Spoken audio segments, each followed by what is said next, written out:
In today's video, I'm going to teach you how to change default smart lists in Microsoft To Do. Before we open any settings, let's quickly clarify what smart lists are.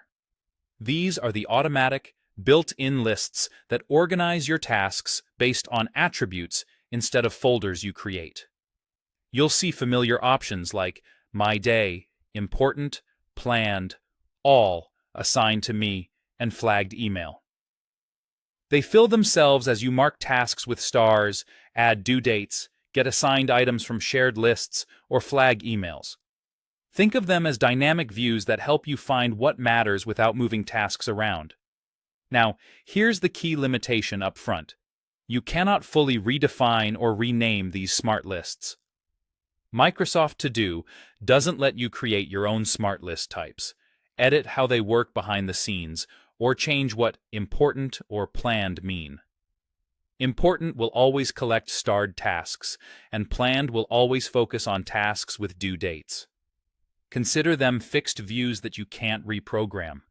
What you can control, however, is whether each smart list is visible in your sidebar.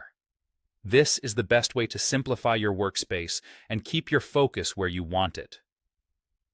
To do that, open Microsoft To Do. Look to the top right and go to your profile icon or the settings area.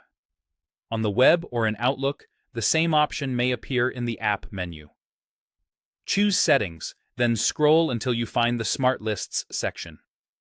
Here you'll see toggles for lists such as Important, Planned, Assigned to Me, and others, depending on your version.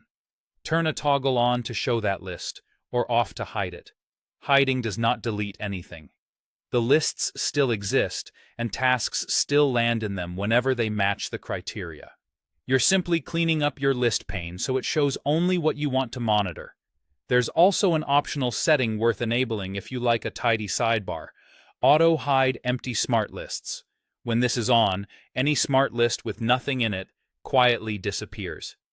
As soon as a relevant task appears, say you add a due date or star something, the list returns automatically. It's a set-and-forget way to keep the interface minimal without losing functionality. A quick tip as you tune your setup: keep the smart lists that reflect how you naturally plan. If you live by due dates, leave planned on. If you rarely flag emails, hide that list and reduce visual noise. And remember, you can revisit settings anytime as your workflow evolves. That's it. No complicated customization, just smart visibility controls that help Microsoft To Do feel lighter and more focused.